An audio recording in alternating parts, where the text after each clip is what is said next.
itu nggak ada yang sempurna, tapi adalah estimasi saat ini, sehingga nanti 5 tahun lagi silakan kayaknya dievaluasi kembali itu kembali. Tapi strategi fundamental misalnya subsidi, mengurangi ekspor, itu pemerintah punya keberanian ini, kebesaran yang kita harus mengurangi ekspor untuk kepentingan nasional. Jadi kalau ada pandan nasi, masyarakat kita nggak makan, anak kita nggak makan, orang lain kita kasih makan enak, Pak. Ini suatu terobosan bagaimana seorang bapak mengambil keputusan untuk kepentingan itu misalnya. Saya memang biasanya kalau sama anak-anak Medan ini sering terhipnotis, Pak. Jadi saling menggebu-gebu sekali, Pak. Ibu Hendri, silakan Bu Hendri. Jadi memang waktunya ini kita dibatasi sampai jam 1.30. Kalau seandainya kita bisa ini, nggak ada makan ya? Oh ada makan? Oh bisa sampai jam 2. Ini agak tumben sekali di restoran ngasih makan. biasanya kita iya kan siapa menjelang puasa ini jangan-jangan disuruh belajar puasa kan?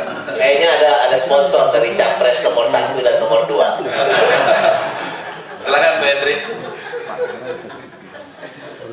Terima kasih Mas Rian. Assalamualaikum warahmatullahi wabarakatuh. Selamat siang Bapak Ibu sekalian. Saya satu-satunya yang nggak ngerti energi di sini. Yang lain tahu energi, tahu ekonomi. Yang ini juga tahu energi, tahu ekonomi. Saya hanya tahu ekonomi. Jadi saya mungkin tidak lebih dari 10 menit. Saya yang pertama dari tadi saya tunggu-tunggu. Saya berharap bahwa karena ini bicara tentang visi misi presiden. Ya, yang pertama itu adalah pandangan ideologis tentang energi. Ini kalau kita selalu bicara visi misi ini harus kita kembalikan pada pasal 33 ayat 3 itu sebenarnya terjemahannya apa sih? Ya.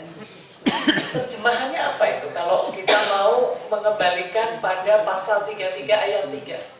Nah dari tadi saya tunggu mungkin karena waktunya kurang gitu. Kayaknya dua-duanya tidak menyinggung.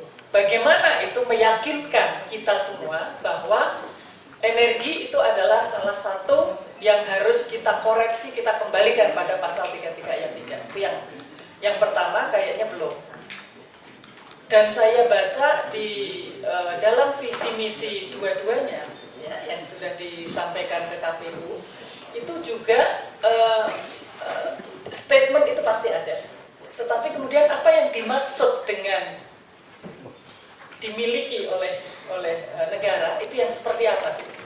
Sekarang ini kan migas sudah katanya tadi yang Pertamina itu hanya 17%, maksimal 20% gitu kan. Nah, artinya apa kalau kita kembali kepada pasal 33 ayat 3? Apakah kemudian yang ini ya sudahlah ya dikuasai sekian persen oleh asing ya biar yang lainnya yang baru itu baru milik kita, ataukah kita akan melakukan juga koreksi terhadap kepemilikan ini? Apakah kita dengan soft strategi, apakah dengan hard strategi, ataukah dengan apa? Itu yang pertama mungkin yang saya rasa semua yang hadir di sini ingin mengetahui itu, ya, ingin mengetahui itu. Kemudian yang kedua, saya tadi sangat menikmati ya paparan dari Pak Kajaya maupun Mas Darmo tadi, ya termasuk juga Pak Muniran tadi bahwa kita sudah punya strategi yang luar biasa banyak ya untuk energi. Ada ini, ada itu. Kalau itu kemudian dikolaborasikan ya dalam paper pada hari ini akan bisa menyelesaikan masalah energi kita. Tapi kalau saya yang dari sisi ekonomi, ya, ini masalah energi ini kan nggak bisa entar. Ya, kita harus siapapun yang jadi presiden harus segera mengambil langkah jangka pendek dan jangka menengah. Nah, jadi kalau kita mendengarkan visi misi, ya, atau kita membaca visi misi yang disampaikan, itu memang visi misi semua masalah energi. Ya, itu semua masalah energi harus diselesaikan seperti ini. Tetapi ini kan visi misi presiden yang bukan untuk 25 tahun. Ya. Ini adalah visi misi presiden hanya untuk 5 tahun. kita ingin mendengar apa sih yang menjadi prioritas dalam 5 tahun itu. Tahun pertama itu yang mana sih yang mau dikerjakan? Ya. Tahun kedua yang mana? Kemudian 5 tahun akan menjadi seperti apa gitu. Nah ini kan kalau saya semua setuju tadi, nggak ada satupun yang saya nggak setuju. Tetapi tahun pertama itu mana yang harus dikerjakan gitu. Itu yang saya rasa pada saat saya membaca visi misi ini ada sampai sekian panjangnya, itulah masalah energi kita untuk energi migas, tambang dan sebagainya. Tapi kemudian langkah pertama 10 hari pertama itu apa sih yang harus dilakukan? Tadi faktanya bahwa energi itu sudah mengganggu makroekonomi kita, ya, sudah mengganggu makroekonomi kita. Kita sekarang sudah defisit neraca perdagangan, ya, kemudian defisit neraca transaksi berjalan. Harus ada solusi jangka pendek, gitu. Apakah kemudian dua capres ini juga menawarkan mengurangi subsidi BBM karena dianggap sudah hampir mendekati 300 triliun harus segera dipangkas? Bagaimana cara memangkasnya? Ya, karena kalau mau memangkas itu apakah dengan menaikkan harga BBM seperti sekarang ini, ya? Karena kemarin kan hampir dua-duanya mengatakan kita akan menaikkan harga BBM dan menghapus subsidi sampai dengan 5 tahun kan. Nah, ini kan kita perlu juga elaborasi, ya, beberapa tim ses yang saya dengar di media massa menawarkan ada cara-cara seperti ini. Nah, ini kalau kita melihat kenaikan harga BBM 30% pada Juni 2013 kemarin, ya, impaknya terhadap inflasi kalau didiamkan itu bisa mencapai 9%. Sampai 9%. Kalau kemarin ditahan oleh Bank Indonesia, terus langsung menaikkan suku bunga, memang kemudian inflasinya turun, hanya 8,3%, ya, sedikit di bawah 9%. Tetapi impak terhadap struktur masyarakat kita, kesejahteraan masyarakat kita, angka pengangguran kan naik, angka kemiskinan kan naik. Nah, jadi artinya kemampuan mengurangi kemiskinan berkurang, kemampuan menciptakan lapangan kerja juga berkurang. Nah, artinya kalau misalnya nanti masing-masing akan juga salah satunya menaikkan harga BBM, desain kebijakannya seperti apa untuk menaikkan harga BBM tadi? Karena jelas-jelas selama ini desain kenaikan harga BBM itu tidak mengkonversi beban. Ya nggak boleh dong. Maksud yang di atas terkonversi, ada masyarakat yang tidak terkonversi 100%. Artinya desain tadi sudah pasti akan membebani masyarakat sehingga dia pasti akan berkurang kesejahteraannya. Itu nggak fair. Nah, jadi seperti apa? Jadi makanya kalau kita melihat bahwa energi ini menjadi sangat-sangat penting, dan ini juga yang dilihat oleh investor, baik itu di pasar modal atau di investasi portfolio maupun di sektor real. Bisa nggak kemudian mengendalikan atau bisa membuat kebijakan energi sehingga makroekonomi tidak terganggu, dan yang kedua daya saing dari industri itu juga tidak terganggu. Nah, saya rasa itu yang kita harus tunggu nanti, mudah-mudahan masih ada waktu dalam 5 tahun ini, kemudian breakdown langkah-langkah yang akan dilakukan seperti apa. Kemudian yang ketiga, selama ini kita RPJM kita 2 kali RPJM menempatkan infrastruktur sebagai salah satu sektor prioritas. Ya, ada 11 sektor prioritas. Perencanaan RPJM-nya itu sektoral. Sehingga kita seolah-olah sedang membangun sektor pertanian, membangun sektor energi, membangun sektor industri manufaktur, tetapi tidak ada korelasi di antara sektor-sektor ini. Nah, ini tadi saya tidak mendengar paparan, karena menurut saya sektor energi itu adalah sektor infrastruktur dan itu bukan prioritas utama, tetapi itu adalah sektor pendukung prioritas.